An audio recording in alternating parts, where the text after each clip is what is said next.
isang malaking proposal ang inihain ng Phoenix Suns owner na si Matt Ishbia para buhayin ng excitement ng NBA All-Star Weekend. $1 million para sa mananalo sa slam dunk contest at $1 million para sa 3-point contest. Bukod pa doon, magdodonate din siya ng tig $1 million sa charity para sa bawat event. Ayon kay Matt Ishbia sa The Pat McAfee Show, gusto niya makita ang pinakamagagaling na players na sumali. Layunin niyang gawing mas exciting at mas competitive ang All-Star Weekend. Sa ngayon kasi matagal nang walang current All-Star na may nananalo sa dunk contest. Ang huling gumawa nito ay si Blake Griffin noong 2011. Nitong taon si Keshad Johnson ang nagwagi, habang si Mac McClung naman ang nanalo sa nakaraang 3 taon bago iyon. Sa 3-point contest, mas nakilala ang mga recent champions kabilang sina Damian Lillard na nanalo ng 3 sa huling 4 na taon. Nagkaroon din ng bagong format ng All-Star Game ngayong season, USA vs World, at naging matagumpay ito sa ratings, umabot sa 8.8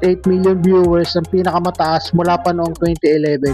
Pero kahit creative ang idea ni Matt Ishbia, malabo itong mangyari ayon kay Brian Windhorst ng ESPN. Hindi muna kinonsulta ni Matt Ishbia ang league office at ayon sa NBA at Players Union, hindi ito pasok sa kasalukuyang bonus structure ng liga. Ang dahilan kung bakit sinabi ni Brian Windhorst na malabong mangyari agad ang plano ni Matt Ishbia ay dahil hindi ito pasok sa kasalukuyang rules at bonus structure ng NBA. Narito ang main reasons. Una, hindi kinonsulta ang league office. Ayon kay Brian Windhorst, bigla lang inihayag ni Matt Ishbia ang $1 million prize offer nang hindi muna ito dinadaan sa approval ng NBA League Office. Pangalawa, labag sa existing bonus structure. May nakatakdang sistema ang NBA kung paano ibinibigay ang incentives at bonuses sa mga players. Ang paglalagay ng personal na $1 million prize mula sa isang team owner ay hindi naka-align sa Collective Bargain Agreement o CBA sa pagitan ng Liga at Players Union.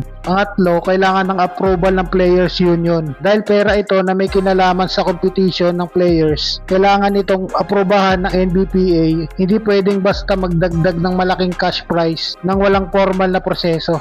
Maganda at creative ang idea ni Matt Ishbia para pasiglayin ng All-Star Weekend. Pero sa ngayon, hindi ito papasa sa rules ng liga hanggat walang opisyal na approval at pagbabago sa existing agreement. Gaganapin ang 2027 All-Star Weekend sa Phoenix, Arizona, sa home court ng Phoenix Suns. Sa madaling salita, maganda pakinggan ng $1 million prize. Pero sa ngayon, mukhang malabo pa itong mangyari.